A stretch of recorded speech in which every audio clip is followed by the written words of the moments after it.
Hello, Bronco fans and football fans everywhere. Welcome to Broncos Breakdown on the MHRT network, as well as my show, Broncos Breakdown, on YouTube. Just look for the symbol's not up there right now. But anyways, just look for Broncos Breakdown, this guy, and on YouTube, and you can catch it there. You can catch it on MHRT network. This is a show that is everything Broncos and brought to you with emotion, passion, honesty, and of course, my comments as well as yours in the chat. I am your host, Bronco Bill. All right, guys, I'm trying out something new in the presentation. As you can tell, down below over here, it usually has my name. It now says subscribe. The reason why is because we now have, I'm now going to put this up. I want to get your guys' feedback. Tell me if you like it, you don't like it. You want me to go back to the way it was before, which is basically this with my name here and my logo up here. You want me to go back to that? That's fine. But here is the new layout for at least this week. And let me get your input during the show or in the comments after the show when you're unable to watch it live. Here is the new layout. There you go.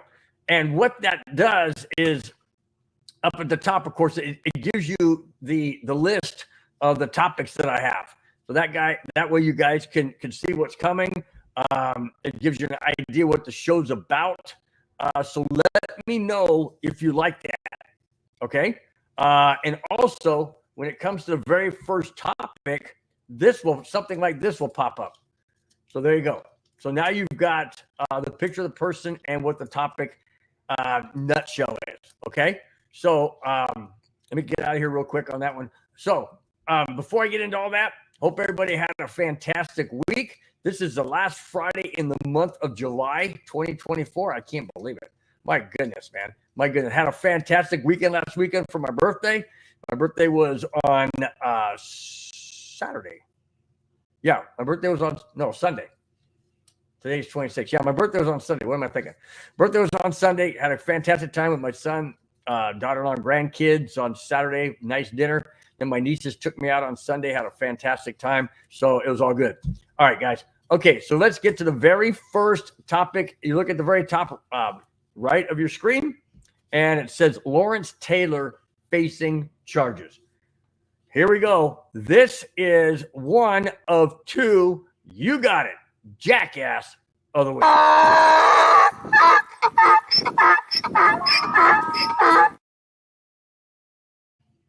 Okay.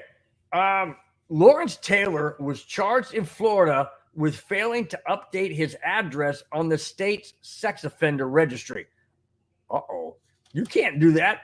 You can't change addresses or whatever the situation is where you move or the city, not the state, but the city changes addresses. That happened when I was a kid because they changed the street name, that kind of thing. So we stayed at the same house, but the address was different. So, I mean, come on, man. You're registered as a sex offender. You know what you need to do. That's the whole thing. But obviously you didn't do it. Let me continue.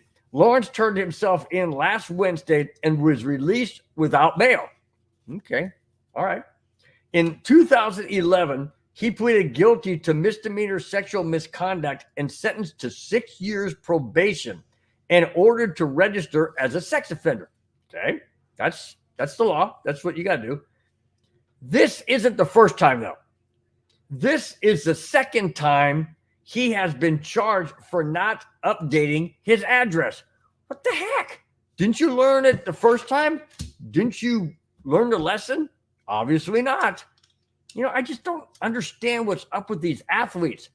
They just flat out they just don't get it. Absolutely don't get it. I mean, seriously? Okay, I can understand if you kind of screwed up the first time and, oh yeah, you know what? I screwed up. Okay, I made a mistake. I didn't give you the address. Okay, so that's my bad. But you do it a second time? Come on, man. Second time. Now this is starting to become a pattern. This is starting to become something that you're doing constantly. Well, at least twice. in the last, what do you say, 2000, I believe it was 2011. That's only 3 years ago. So you done it twice in 3 years? Come on, man. Seriously?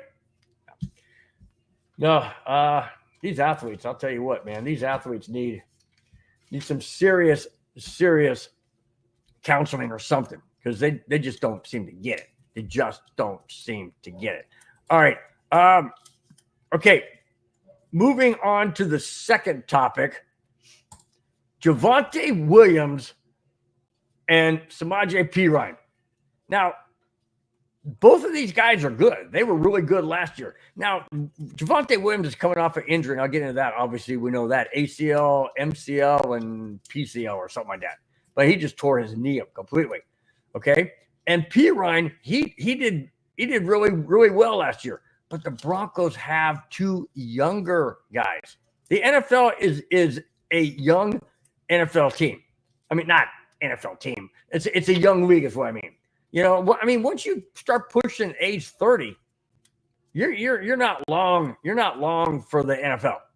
Not for long. That's what the NFL stands. Not for long. And when you start approaching 30, 29, 30, 31, well, unless you're Tom Brady and then you play to like 90. But you know, he's an exception. But in any case, what I'm trying to say is this. You know, if you have younger, quote, stallions in the you know, the horse stall, you know, being Broncos, you know, you're going to go with them. They have fresh legs. They're younger. They're not injured, hopefully. So most teams are going to go that route. Most teams are going to go that route. So it comes down to Samaje Perine and Javonte Williams vying for one running back spot. Here it is. Denver has two young running backs that they like, which leaves Javonte Williams and Samaje Perine fighting for one roster spot per Troy rank of Denver. Okay? So if there's only one spot, do we trust Javonte Williams? Well, it's not about yesteryear. I mean, to a degree it is, because yes, he was seriously injured. So yes, it does have some kind of effect on yesteryear. But last year he didn't do too bad. He did fall off, but he didn't do all that badly. Now, Perine, on the other hand, he was really, I like this kid. I like his kid. But there's only one spot. Who does Broncos country want? Do they want Williams? Do they want Perine? I'm going to go back to the same answer I've been giving for the quarterback position. I don't care who it is, as long as we win games. Start playing better. If it's Perine, fantastic. If it's Javonte Williams, great. I don't care who it is. Let's just get some wins. Period. That's what I'm after. I'm after wins. I'm not advocating for who should be there. But, hey, it's not my decision anyways. They could care less what I think. Honestly, they really could. So I just want the best person back there, period. All right, let me continue. Denver is expected to keep Jaleel McLaughlin, great guy, as well as drafted Audric Esteby. Okay, yeah, we drafted him. He's a young guy. He's obviously a rookie. That doesn't mean anything. I mean, rookies shine all the time. So those two, yes, I say absolutely, no doubt about it. Where does Williams and where does Perine fall? Do the Broncos dare keep 4 running backs? I don't think so. Most teams don't. Some have. Most teams don't.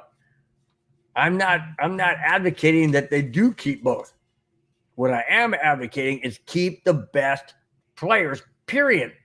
We're not there. I'm not there. I'm definitely not there seeing the practices, the workouts, what's behind closed doors that the coaches see. I don't see that. I just have to trust that the Broncos brass, head coach, coordinators, George Payton, ownership, whatever, that we get the best players that this team needs. Not popularity, not persuasion from the fan base or whatever, which I happen to be part of course, but not persuasion of the fan base.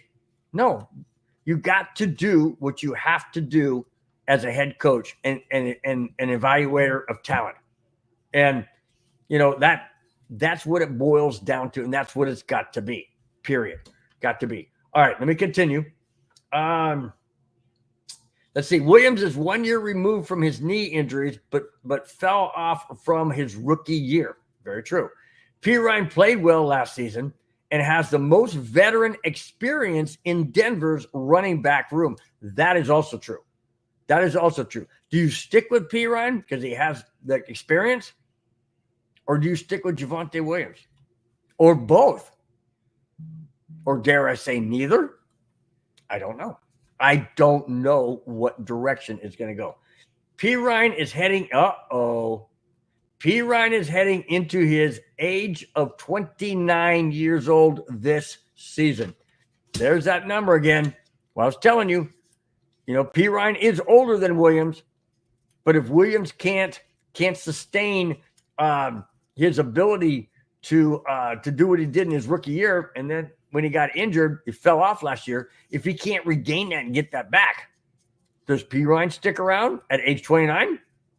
That's quite up there for a running back who takes punishment after punishment on almost every play. Does Williams supplant Perine? Does he win that third spot? I don't know. Again, I don't care who it is. I just want us to have the best players on the field come game one against Seattle, no matter who that is. I've said this over and over and over until I'm blue in the face, and I will continue to say it. Continue to say it. It's just, I know Williams is younger, but can he get back to the form that he was? I mean, I'll even take 75% of what he was in his rookie year. Because, he was knocking people over like they were pinball, just knocking them down, like they were bowling pins or something. And he was the wrecking ball, so to speak. And he wreaked havoc. He absolutely wreaked havoc. So I would rather have Williams. Absolutely, I'd rather have Williams. I just don't know if he can get back to anywhere close like he was in his rookie season. All right, let's go to the chat. Madungus Creevy chimes in and says Williams has more upside. Okay, you're right. He does. He's younger. He has more upside. But I'll tell you what, to me, Madungus, it all comes down to his ability to get back or semi-back close to what he was in his rookie year. It's just, I don't know. I don't know if that's the case. I hope so. I want it to be because he was amazing in his rookie year. But I don't know. I don't know. I love the upside of Williams. I love the ability to not go down on one hit after one hit, but just keeps on plowing over people. I love that. But can his knee take it? Can those hits on that repaired knee take it? I don't know. We won't know until we see him on the field. And of course, we're going to see him in preseason. So we'll see what happens there. Hopefully, if he stays on the team, well, then obviously we'll definitely see it during game time. I just wish him all the best. Absolutely wish him all the best. I got a nose itch or something. I don't know what the heck is going on. All right. My brother-in-law from Vegas, Rudy Torres, says, awesome setup, Mr. Bill. Looks so good. I appreciate it. Madungus Creevy put all that in on the right side and labeled, what the topics are. So that works out well. I like it. I like how it looks. Pretty nice and clean. It gives you guys a picture up in the top left, and I like it. I think it was good. Great job, Madungus. Speaking of Madungus, yes, whoever made that new layout's pretty amazing. Oh, I'm sorry. I made it. I'm just kidding, Madungus. Yeah, you are amazing, dude. Pretty good. Nice layout, man. Nice layout. Okay. Let's go to a former Bronco is retiring after 10 years in the NFL. That's right. Shaquil Barrett has called it quits. And ironically, it was right after he signed in March with a new team. All right? So here we go. Former Broncos linebacker Shaquil Barrett has decided to call it a career. This comes courtesy of Adam Schefter of ESPN. Barrett played 10 seasons after going undrafted. I'd forgotten about that. I'd forgotten that he's gone undrafted. But that's very true. And man, was he a big impact in the Broncos Super Bowl run. Absolutely. In 2015, 2016. It was just great play. Great play. Very instrumental on that defense. Absolutely. And congratulations to Shaquil Barrett, getting a Super Bowl ring and now retiring. Let me continue on. Barrett played 10 seasons after going undrafted in 2014. This past March, Barrett signed with the Miami Dolphins, but he decided to spend more time with his family than continue playing in the NFL. Congratulations once again, Shaquil Barrett. Congratulations on your retirement. You deserve it. Enjoy your retirement. Enjoy your family. Enjoy that Super Bowl ring, brother, because you definitely earned it. Absolutely earned it. Once again, congratulations, Barrett. An amazing player for the Denver Broncos during his time with them. Absolutely loved it. Man, I look back at some of those players and of that Manning, Peyton Manning being on the Broncos and the teams that the Broncos had. Man, alive. Just great team, great chemistry. And Shaquil Barrett was part of that. So that's awesome. Totally awesome. Glad he got that. Glad he got that Super Bowl ring for sure. For sure. Okay. Let's go to three Bronco players now are on the physically unable to play list. That's not good. But one of them is a safety. And I'm sorry. I'm sorry. I forgot to write what it down. Okay, anyways, let me go. The Denver Broncos have placed Drew Sanders, linebacker, Caden Stearns, and Ladarian Turner-Yell on the physically unable to perform list last Sunday. Now, Caden Stearns is a safety, and so is Turner-Yell. But they're both unable to play. Oh, by the way, who did the Broncos get rid of at safety? Why? I don't know why, because to me it's still stupid. But Justin Simmons, a safety, one of the best safeties the Broncos have ever had on in their existence, was let go. And I'll get into something about that in a little bit. But he was let go. And now Caden Stearns and Ladarian Turner-Yell are on the physically unable to perform list. Okay. Oh, I see. So we get rid of players, and then people just can't come back because they're injured and they just can't play. Well, let me continue. Each of the players are eligible to come back at any time during training camp, but only Stearns is close. Both Sanders and Turner-Yell sustained ACL injuries. That's not good. Stearns suffered a torn patellar tendon. Okay, that's not good either. But if he's close to coming back, that's great. But they still got rid of Justin Simmons, which is still, to me, unbelievable. I still can't process it in my head. And like I said, I'll get into a topic which deals with that. And I don't like it. I don't like it one bit. Not at all. And I still don't understand where the Broncos are coming from and what they're doing, or what they did, I should say. But like I said, I will get into that. Okay. The first part, there's two parts that involve Sean Payton. This is the first one. The other one is a little bit down the road of the show, but this is the first one of Sean Payton. It says marking territory.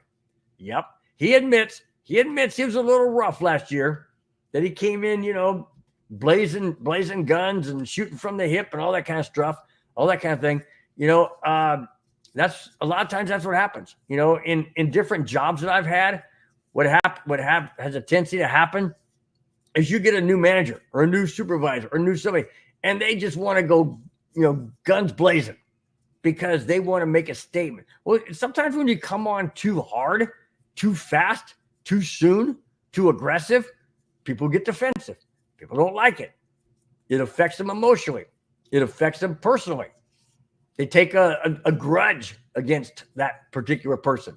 Well, Sean Payton kind of admitted that maybe he was a little that side of the fence. You think? Oh yeah, I absolutely think, no doubt. All right, let's go back to the chat. Let's see.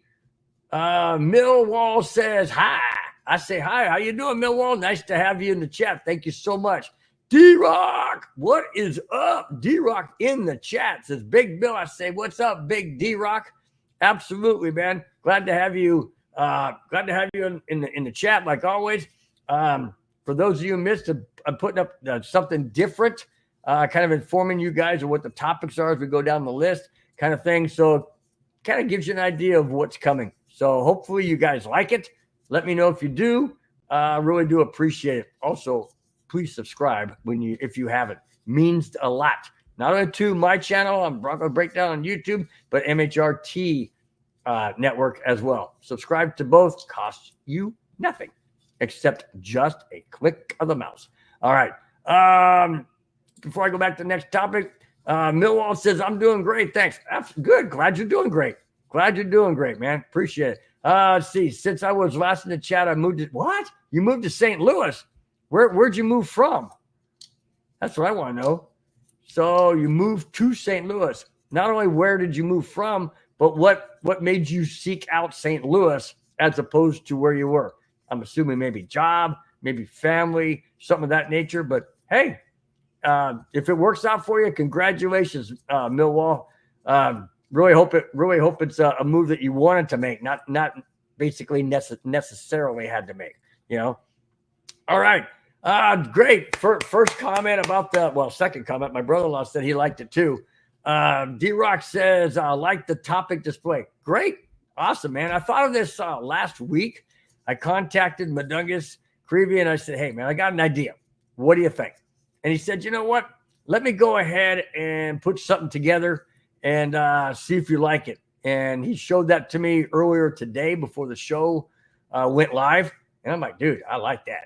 I like that. It keeps me focused too, because I'll look at the list and say, oh, I got another this or, but I mean, even though I got my notes right here, I mean, you know, I have them, you know,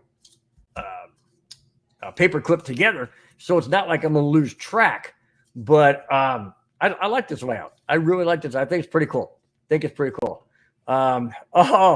D-Rock says it's ESPN-esque. You know what? Maybe that's part of something that was stuck in my brain. I saw it. I don't know. Maybe that was Madungus's thing.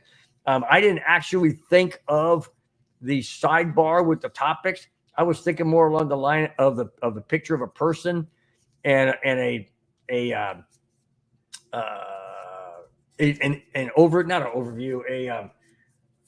short comment about what the topic is. That was my thing. He's the one that added the bar, which I thought was pretty cool. That is pretty cool. So anyways, I'm glad D-Rock, I'm glad you like it. Rudy Torres, I'm glad you like it.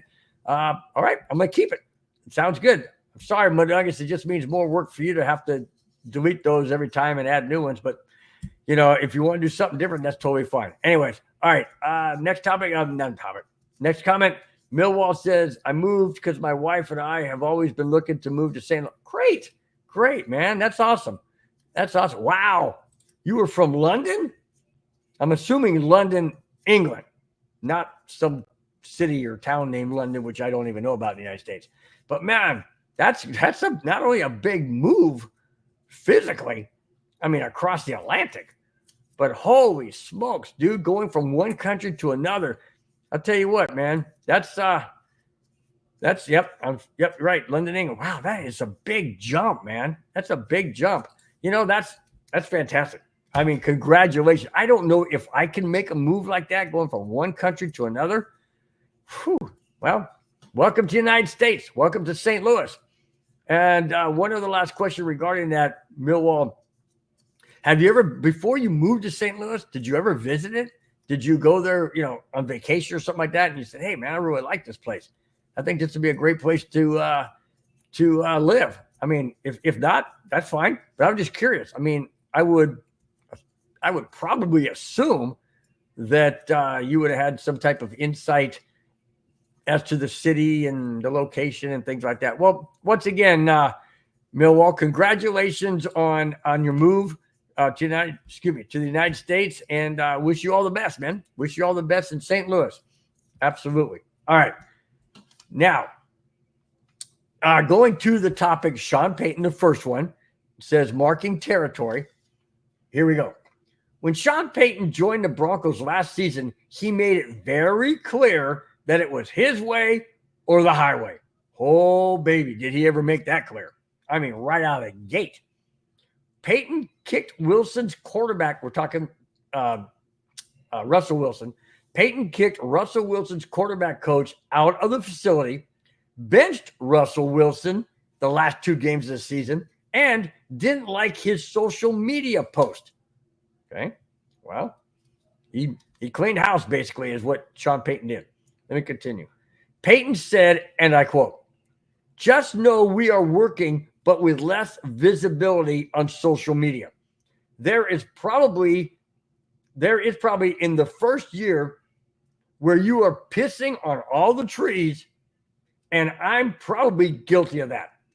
Hopefully, end quote. Hopefully, Sean Payton has calmed down a bit this year. I never heard of that phrase, pissing on all the trees. Okay, must be a dog reference. I don't know what it is. But anyways, basically he was spitting vinegar.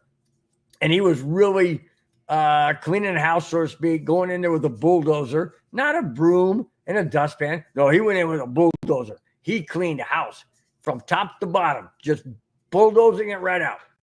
Goodbye, Russell Wilson's coach. Goodbye, Russell Wilson's starting quarterback. Goodbye, Russell Wilson, period. Basically what he was doing. Now, does Justin Simmons fall under that category? I kind of think so. I kind of think there's some hidden things behind the scenes we don't see, we won't see, maybe never see, never know about, but just seems odd. And I'm going to get to that in just a minute. All right. Millwall says, yeah, I used to go as a child with my parents, and it's where I scattered their ashes. Oh, I sorry to hear that, that you went to St. Louis under one of those situations where you had to say goodbye to your parents. But, well, that's good, man. At least you got to see the city and you're familiar with it, and maybe the outskirts of St. Louis per se and that kind of thing. So, I'm glad to hear that from that perspective. Just sad about your parents. I know it's probably a tough time, but I'm glad that you're there where you want to be. And, like I said, welcome to the United States. And then he Millwall continues, says, when I was struggling with money, I found you live with the Broncos, played the Chiefs, and you made me feel so welcome. I found your live. I found your live when the Broncos played the Chiefs. Awesome. That is so awesome, man. Well, I really do appreciate it. Millwall, it's just different ways people find the show, different ways people, like different shows. Really do appreciate the fact that you latched on and enjoy the neighborhood shows, as well as this show and other shows on the MHRT network that you may be watching. Really do appreciate it. Thank you again so much, Millwall. Means a lot, man. Means a lot. Thanks a lot. Appreciate it. Okay. Let's go to the second jackass of the week. Here we go, guys.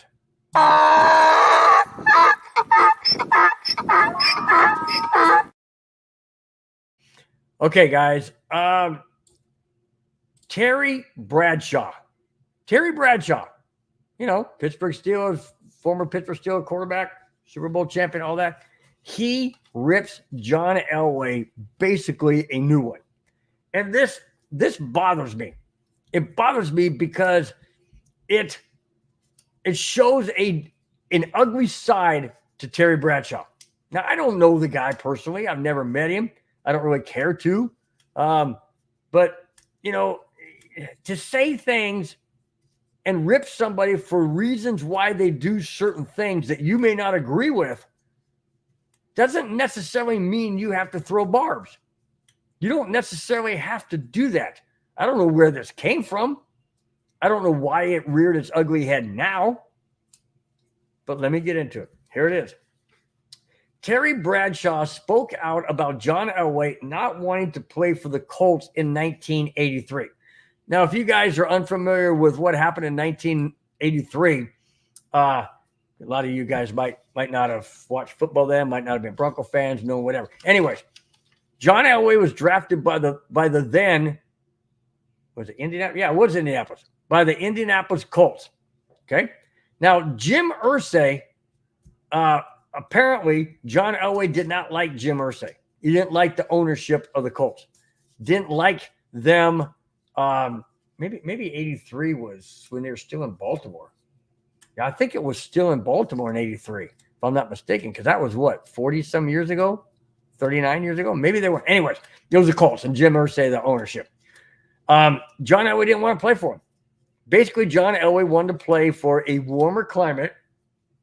He said he wanted to play on the West Coast. He went to Stanford, all of that. Well, Denver's not really on the West Coast. But anyways, he didn't want to play for the Colts. But he also had an option. He played baseball and was really good at baseball. And so the Yankees gave him a scholarship. What's it called? They signed him.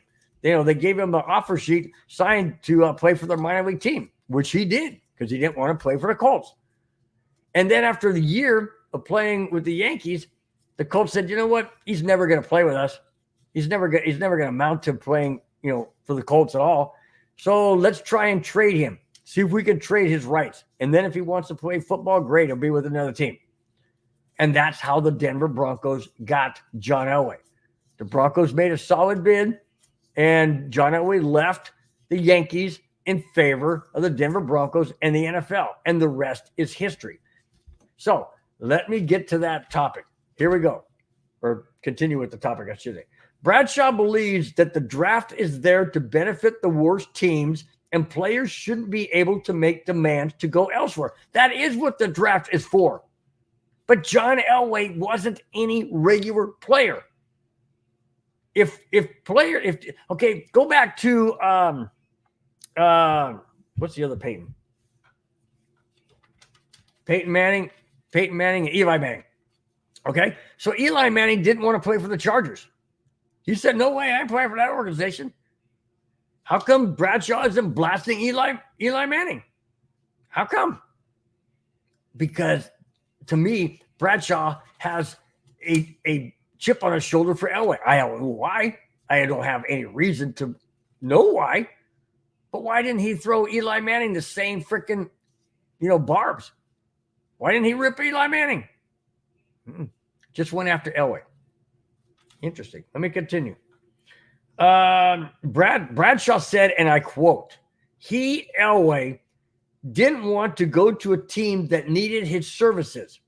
Elway said, I'm still quoting Bradshaw, is now quoting Elway. Elway said, I don't want to do that. So to me, that is a slap in the face to the draft and the entire NFL. Okay? That's what Bradshaw said. He's saying it's a slap in the face of the draft. No, it's not. It's not a slap in the face of the draft. Elway had a second career he could have gone to, and he did for a year. So how is that not acceptable, Bradshaw? Huh? How come? He had a choice. Go play for the NFL and the Colts? No, I don't want to. Oh, but I can play for the Yankees because they drafted me too. So I'll go play for the Yankees. What is wrong with that? If a person has two different job possibilities, you're going to take the one that benefits you the best. He was drafted by both teams. He chose the Yankees. So Bradshaw, why are you having, this hissy fit and little crybaby attitude because Elway didn't go to the Colts? You didn't play for the Colts, so what do you worry about? What does it matter to you? It shouldn't. Doesn't matter to me. You know, I was glad Elway didn't go to the Colts. Why? Because he ended up on the Broncos. That's why. But the point I'm trying to make is if you only have a profession that you can do really well at, and you don't want to play for that team a la Eli Manning, then that's a different story. To me, that's a different story. Bradshaw should have been picking on Eli Manning and not John Elway. Am I irritated about this because it is John Elway, and Elway is a Bronco and two-time Super Bowl champion as a player and a third one as a GM? Yeah, because Elway was on the Broncos, and he's one of the favorite quarterbacks that I like. Sure, it hits home. But the point I'm trying to make is simply this. If you have two different professions that you are good at, you choose the one that benefits you the best. And the baseball in 1983 benefited Elway the best. Not the Colts, but the Yankees. Okay? There's a big difference, Terry. Hey, get it through your freaking thick head. It's a difference. I continue. Still quoting Terry Bradshaw. I could have said, I don't want to go to Pittsburgh. It's ugly. Oh, he slammed Pittsburgh. It's ugly. Well, I bet that went over well. It's ugly and it's cold, and I want to be close to my mama. I want to be close to my mama. Okay. But you win anyways because that was your choice. You didn't have a second profession. That's the reason. That's the point, Terry. That's the point I'm actually making. And you just walked right into it. You went to Pittsburgh. You didn't say why. You went to Pittsburgh because you didn't have a second profession. You didn't have a second talent. You didn't have a second ability. That's why you went. Sure, you won Super Bowls and all that kind of stuff. Okay, so what? You went. Great. Good for you. John Elway won Super Bowls too. He was in a lot of Super Bowls. Yep, didn't win them all, but he was in them. Won 2 of them in a row, in case you forgot. Super Bowl 32, 33, 97, 98. Yeah, exactly. So, Terry, get off your high horse, okay? Pick on somebody that is equal to you because Elway's above you. He had 2 professions, and he chose the one that benefited him the best at the time. Okay, let me continue. Bradshaw goes on and says, but I didn't. I went to Pittsburgh, unlike Elway and the Colts, end quote. I'm not even going to comment on that. Not even going to comment on it. There's no comment needed. I already stated why he chose the Yankees. So, Terry, get off your high horse. Pick on Eli Manning or throw bugs at Eli Manning because Eli Manning didn't do what you're claiming Elway didn't do. But Eli didn't have a second profession like John Elway did. John Elway is multi-talented. Quarterback and baseball player. And he chose baseball. And when the Colts let him go, he went back to football. Nothing wrong with that. Nothing wrong with that. If I have an opportunity to have 2 different jobs and I'm choosing one, I'm choosing one that's best for me and my family. And then if the opportunity opens up the door and I want to go to the other, then I will. That's happened before in the jobs I've had, in the career I had. Absolutely it did. So it's no different. It's no different. Terry, just admit it. You didn't have a second profession, and that's why you went to Pittsburgh. Say what you want. You can say, well, I was drafted by Steelers, so I wasn't going to let them down. They wanted me to be a quarterback, blah, blah, blah, blah, blah, whatever. Make it all up. But the real bottom reason that you went to Pittsburgh because you got drafted and you had no other profession to fall on if you didn't want to go to Pittsburgh. You even said you wanted to be close to mama. Pittsburgh's ugly. Those are your words, dude, not mine. You said Pittsburgh's ugly. I've never been to Pittsburgh. I wouldn't know. You said it's cold. Well, of course it's cold, dummy. It's northeast. Come on, man.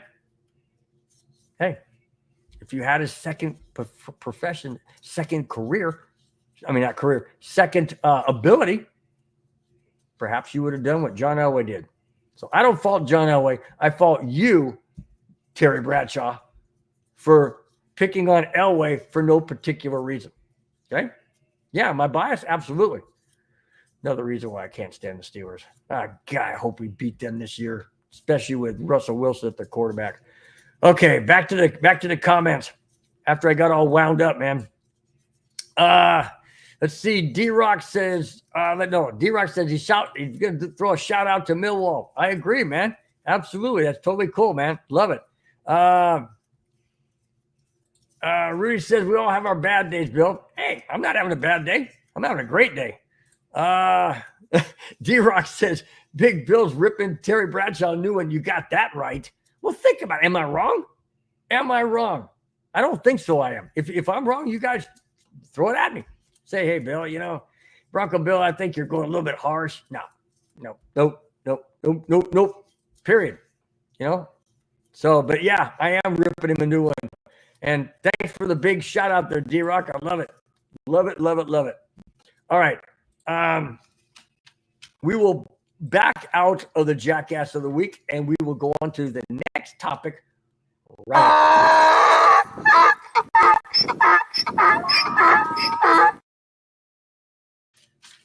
All right, guys. Look who's back. Absolutely. Craig Dulcich. Man, I just don't know if he can be healthy. That's my fear. I just don't know if he can be healthy and stay on the field. I mean, once you start getting hamstring issues, things like that, I mean, you could just be running down the field, making a normal cut, and all of a sudden, boom, there it goes. So we'll see. Here we go. When Broncos hit the field for the start of training camp this past Wednesday, 2 days ago, Greg Dulcich was with them and not on the PUP list, which again stands for physically unable to perform, all right, or play, all right? Sean Payton was pleased to have Dulcich with his talent back on the field. Of course, we all are. The question is, can he stay on the field? That's the question. It's just the first day of camp, and he will have to prove himself that he can stay on the field. Absolutely. That's always the question when it comes to Greg Dulcich. Guys, great talent, great ability, but if your legs are not working like they should, the rest of the equation is moot point. I mean, if you can't run in the NFL, you ain't playing in the NFL, period. Right? But for now, he seems to be healthy for the first time in a very long time. Absolutely. I am glad he's back at practice. Just take it easy. Don't force anything. I don't know. I haven't heard all that about, injuries. If you have a certain type of injury, is it easier for it to reoccur again? I've heard that hamstrings are somewhere along that line. That if you pull it once or tear it once or something, that it's easier to do again. Well, that's with a lot of things. It's with a lot of things. If you tear an ACL, you're basically not going to be the type of person you were before. Okay, just look at Terrell Davis after he tore his ACL, and that's only one. He only tore one, just the ACL.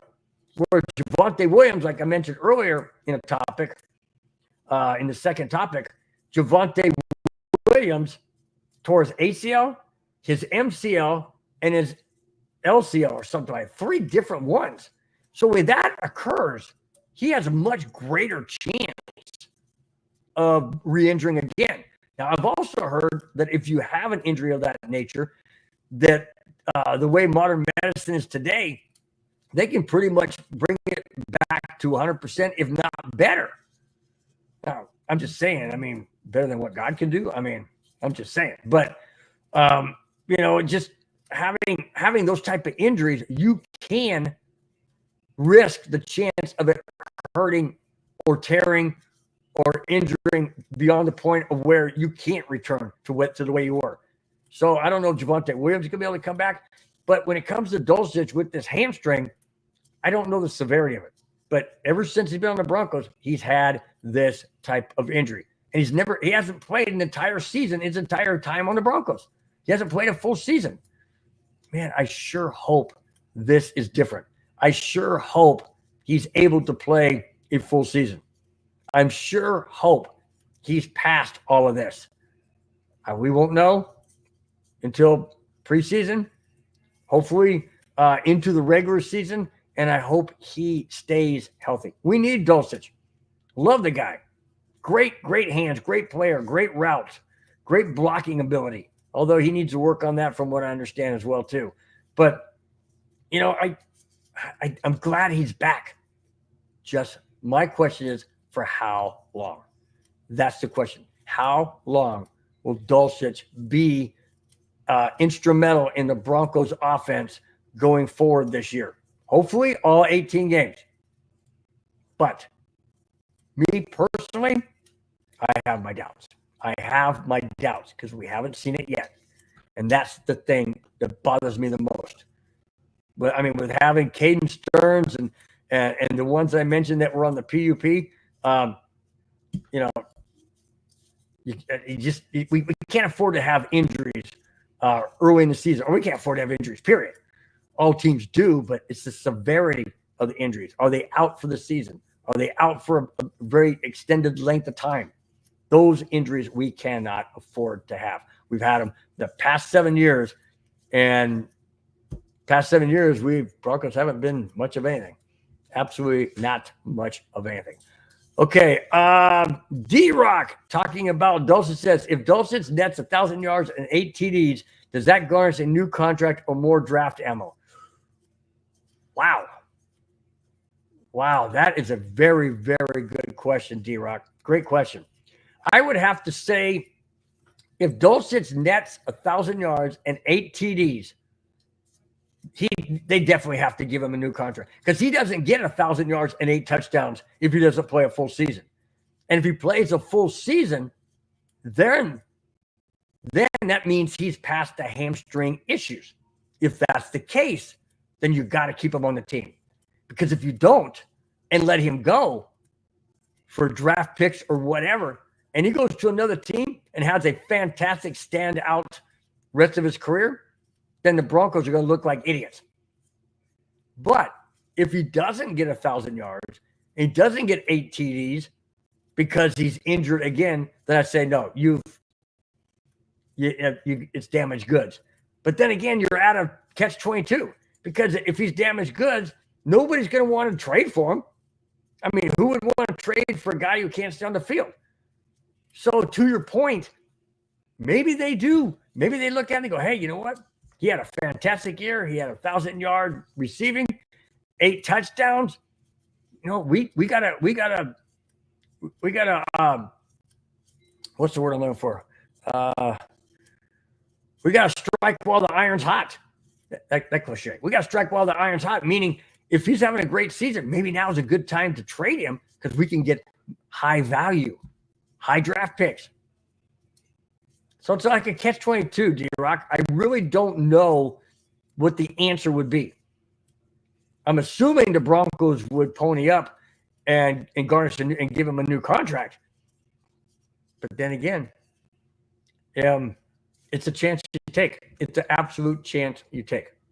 But if he doesn't play the entire season, I don't think he ever will. If it's a hamstring issue and it rears its ugly head again. Yeah, I just don't know. D-Rock follows up by saying, I think he's gone. So you're saying if he has 1,000 yards receiving and 8 touchdowns, you think, D-Rock, that the Broncos would trade him to get value? Very well could. Very well could be. And I would believe that would have to be the reason because you don't want to take a chance of him getting injured again and not having any value at all. That makes a lot of sense. Makes it absolutely a lot of sense. So I'd have to agree with you on that, D-Rock. But then again, do I want Dulcich gone? No, I don't. If he has a season like that, 1,000 yards, 8 TDs, I don't want him gone. I really don't, because that means he could do it again the following year, or he could get injured again. That is a question that management's got to make, not me. That comes from Greg Penner. Well, it probably could come from Greg Penner. It comes from George Payton, that's for sure, as well as Sean Payton. But Sean Payton likes Dulcich. So we'll just have to see, D-Rock, what happens down the road. For sure. D-Rock all follows up by saying draft ammo. Well, like I said, very, very well could be. I just don't know. None of us will know until we get into the season and see where Dulcich is. Is he on the field? Is he on IR? Don't know. But hopefully he's on the field. All right.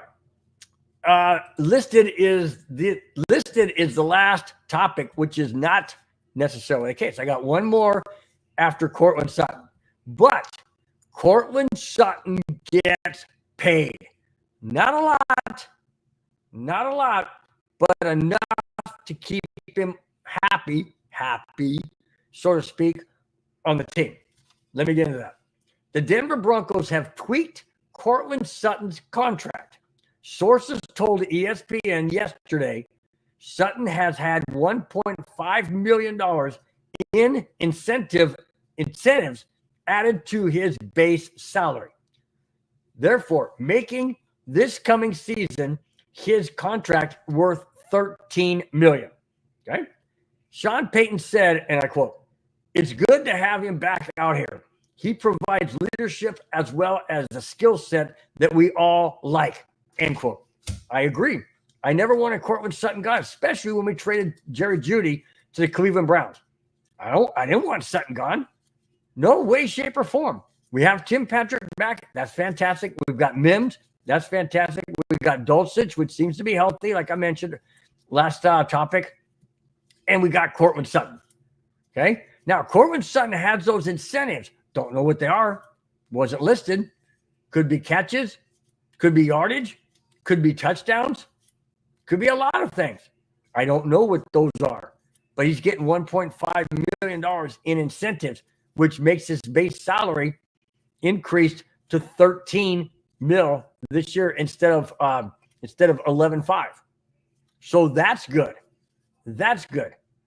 But is Courtland Sutton still going to want more money? What if he has a fantastic breakout? Not breakout per se, but another fantastic season like last year, but increases it. He got 10 touchdowns, the highest amount of touchdowns he's had in his career. What if he gets 11? What if he gets 12? What if he gets 1,500 yards receiving, 1,800 yards receiving? What if? Does he stay? Does he ask for more? Do we go down this rabbit hole again that we've been down with Courtland Sutton this whole offseason? I don't know. It'll be interesting to find out. But first off, it's going to be interesting to find out if he can sustain what he did last year and put it into this year. Those 10 touchdowns, those magnificent catches on a 50-50 ball, ridiculous catches with his hands and is keeping his feet in bounds. Or is he going to have to do those catches? Remember, Russell Wilson was the one throwing to him. And Russell Wilson can't see over 3'5". Now, we got Bo Nix or Stidham or Zach Wilson that could be the starting quarterback, or one of them will be.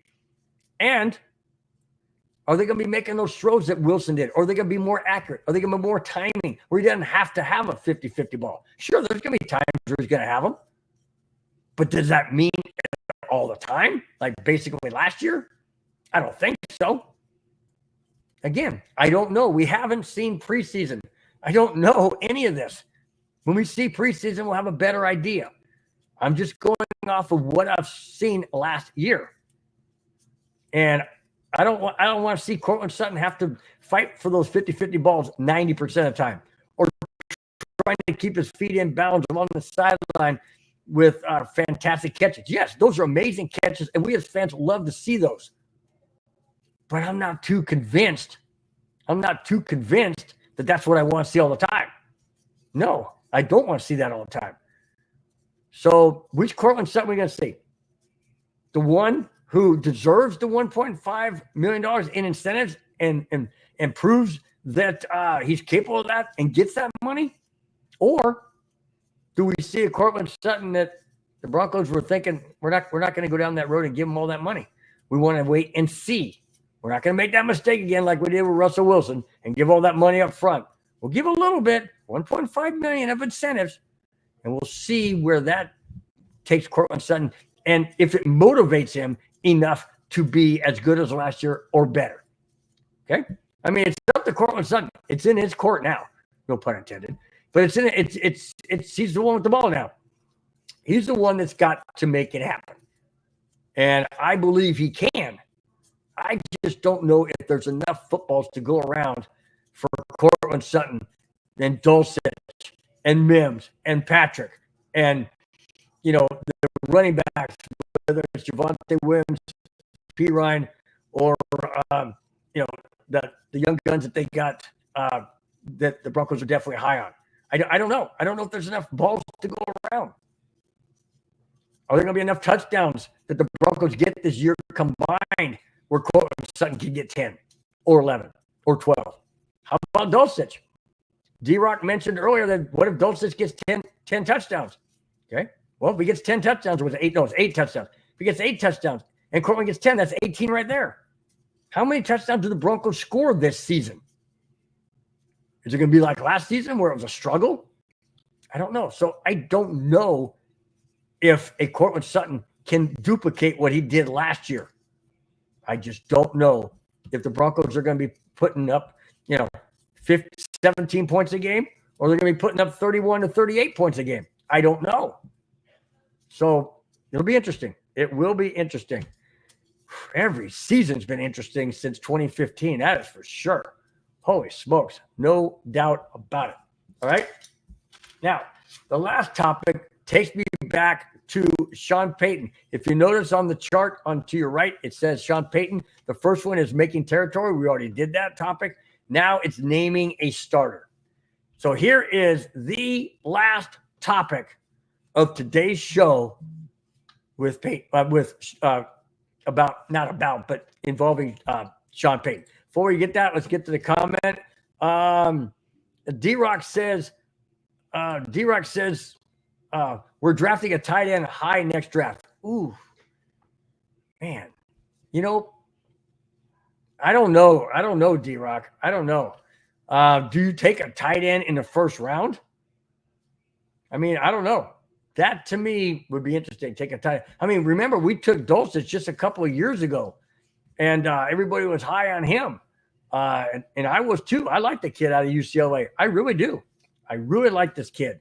it's unfortunate that he's, injury prone year after year after year.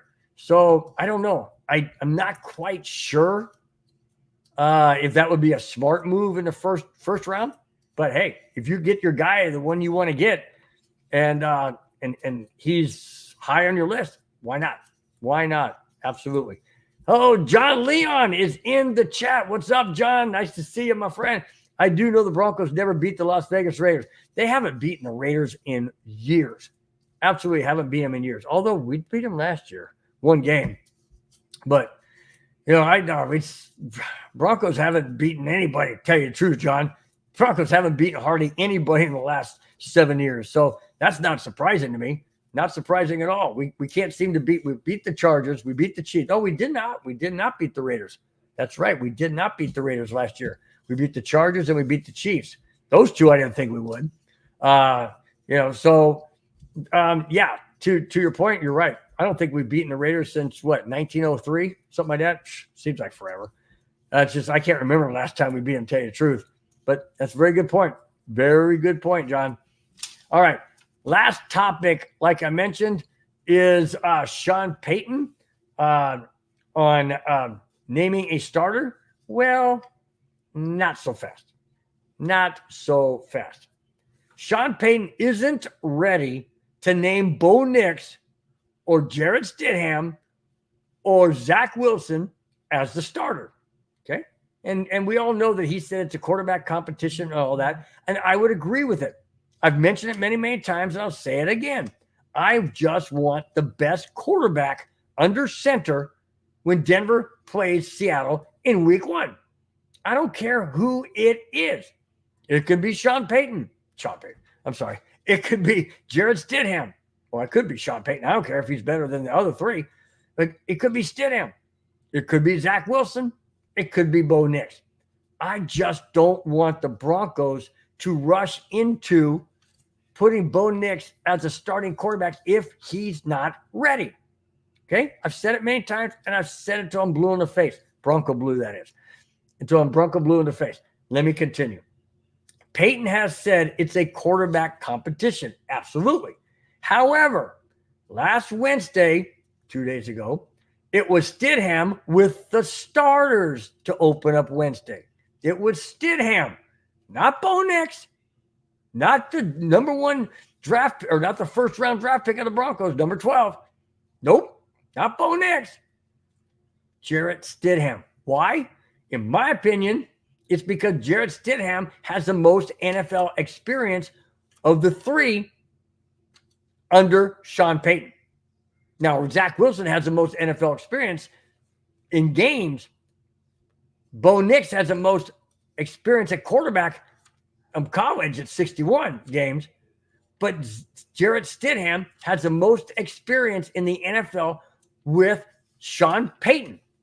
He started on Wednesday. He was there at the quarterback with the starters on Wednesday. Okay, let me continue. And Nix on Thursday was the quarterback with the starters. Where is Zach Wilson? Okay, where's Zach Wilson? Well, that was a question that was asked. Okay, here we go. When asked about today's practice, being Friday, this Friday, when asked about today's practice, Payton said, and I quote, "We'll keep you filled in how we do. That will happen day by day." End quote. Asked again if Wilson would get his turn today, Friday, Sean Payton said, and I quote, "I said I would fill you in and we'll see how it goes.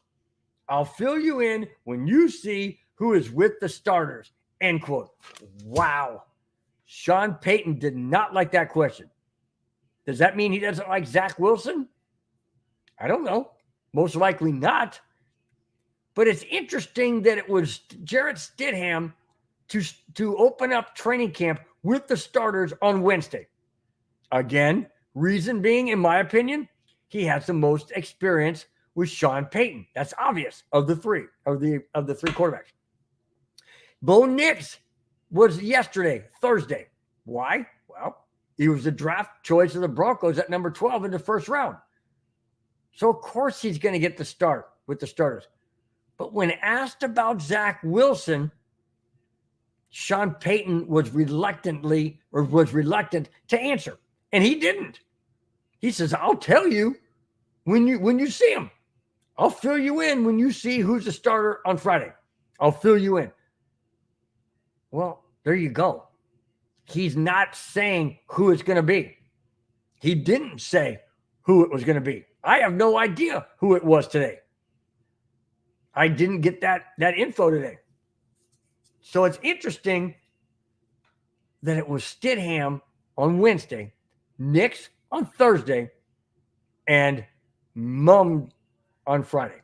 Not saying a word. Not saying a word who he thought it was going to be. Now, I go back to what I've said many, many times. I don't care who the starting quarterback is for Broncos, as long as we get wins. But with Stidham opening up training camp as the quarterback under center with the number one starters,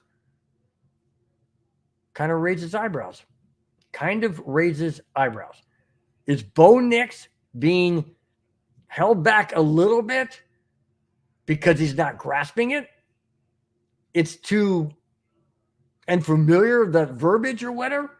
Like I said, Stidham was there last year. He started last two games for the Broncos. He won one, he lost one. Beat the Chargers, lost to the Raiders. So is it possible that Stidham is a little bit ahead of Bo Nix and a lot ahead of Zach Williams? Possibly, absolutely. Why would Stidham start first if that wasn't the case? Or is Sean Payton trying to see, with Stidham leading off the practice with the starters on Wednesday and Nix on Thursday, is he's trying to see if Stidham can outperform Bo Nix since he went first? Or is he trying to see if Bo Nix watched Stidham to open up practice, maybe get a little bit of the butterflies out of the stomach, kind of take a deep breath, so to speak, and then work him easily into Thursday. I don't know. I don't know what the game plan was or the reason why. It just caught me off guard. That was very interesting that it was Stidham who started out practice on Wednesday and not Bo Nix. Does that mean Bo Nix may not be the starter? Possibly. Does it mean that Zach Wilson is not going to be on the Broncos, maybe on the practice squad? Possibly. But does it mean that Jarrett Stidham now has a leg up as a possible starting quarterback against Seattle? Or is Sean Payton playing a chess game? Well, Sean Payton is known to do crazy things. Who knows? Who knows? All I do know is that it's interesting, and we will find out more as we go down the road towards towards preseason, towards practices with the other teams before we play. I think it's the 49ers. No, Packers. It's the Packers that we're going to have a scrimmage with. We'll find out more as we get closer to all of those days. We're getting closer to preseason, guys. August is next week. Next Friday will be my first Friday show in August of 2024. We're getting closer to preseason, guys. We will find out a heck of a lot more as we get closer. All right. Go back to the comments. Virginia Hernandez, nice to have you in the chat. Thanks so much for chiming in. She says the Chiefs. Okay, absolutely. The Chiefs, we don't beat them either. I mean, we only beat them one time last year, which is impressive. I never saw that coming. Never saw that coming. But when it comes down to the last, 7 years, eight years, whatever, last umpteen games we played and haven't beaten the Chiefs, yeah, the Chiefs are the dominant team right now in the entire NFL. No doubt about it. No doubt about it. I'm not even gonna try and say that they're not, because I'd be lying. That wouldn't be what I stand for on this show, and that is, bring honesty. Try to bring it the truth. Try to bring it honest. I don't play favorites. I don't sugarcoat anything. I bring it as it is, and I'm not that kind of guy who's just going to say, no, Chiefs suck, Raiders suck, Chargers suck, and everybody. I'm not that kind of guy. I'm not. And the show is not that. I'm going to bring whatever is legit, real, and truthful. Like I say about my show, brought to you with honesty, passion, emotion, passion, honesty, and my comments as well as yours. That's exactly what this show is. Virginia, thanks so much for chiming in. Really do appreciate it. Thanks to each and every one of you guys for being in the show. Take this off here. For being a part of the show. I hope you guys like the new format with the overlay. This one right here on the right side that lists all the topics. I really hope you guys like that. I like the way it looks. It adds flavor to the show. That way you guys can follow along and see where we are and jump around if need be. If you see something and you want to talk about, a different topic than what we're on, you get to see what the topic is. You can bring it up. I really like this format. I think it works out really well. I'm gonna talk to Madungus Creevy, maybe kind of tweak it just a little bit with the picture up in the left-hand corner, make it a little bit bigger, so you guys can see that. So I'll work with him on that.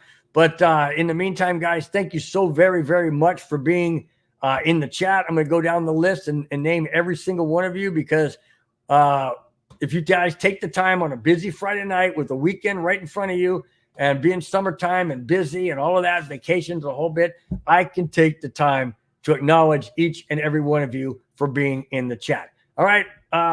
First and foremost, what came in was Madungus Creevy batting leadoff. Then my brother-in-law from Vegas, Rudy Torres, batting second. And then we had Millwall from St. Louis, who lived in London, England, prior to moving to St. Louis, batting third. Thank you so much, Millwall, for chiming in. D-Rock batting cleanup, batting fourth. Really do appreciate it, D-Rock. Thanks so much for being in the chat, as always. And then we got John Leon, and he's batting fifth. And then we wrap it up with Virginia Hernandez batting sixth. Really do appreciate it. guys and gal, thank you so very, very much for being in the chat. Do me a favor, hit the thumbs up button on the way out. It does the network and my channel, Broncos Breakdown on YouTube, a tremendous boost when other people see that you like the show, you like the content, you like the way it's presented, and any or all of the above. Really do appreciate it. Also, hit the subscribe button. That definitely helps out the channel. Lets other people know that you like the show as well. So those two things I ask that you would do, please click it, both of them. It takes a millisecond, just a click of the mouse, and no cost whatsoever to you. Really do appreciate it, guys. Thank you so very much. That's it, guys. That's all I have. Thanks for watching. Thanks for subscribing. Like I mentioned, if you have not, please do so. It means a lot. You guys are the best each and every Friday. I look forward to seeing each and every one of you in the chat. New people, familiar names. I really appreciate you guys take the time to be involved and part of the show. Like I said, really do appreciate it, guys. Until next Friday, first Friday in August, I will, wait a minute. That's the 2nd. I won't be doing it. I'm sorry, guys. I will not be doing next Friday, the 2nd. I will be doing Saturday, the 3rd. Reason being is I'm going to a Padre Rockies game in San Diego with my son and grandson on Friday night. So there's no way that I can do the show prior to the game. So I will be doing that show on Saturday. So once again, not this coming Friday, the 2nd, but Saturday, the 3rd. Excuse me. That's when I will be doing my next show. Until then, guys, enjoy the rest of your Friday night. Enjoy your weekend. And we will see you next Saturday night, not next Friday night. Till then, guys, have a wonderful, wonderful weekend. We will talk to you then. Take care. Bye-bye. Fast lane when I pass in the street, bag of money in the passenger seat. Simcoe's been asking for me on the road from the west to the east. Way up, I might never come down, cause the coast's racking up the flight miles. So high, I might never come down, so what, this is my lifestyle. Wait a minute, work hard for the cause.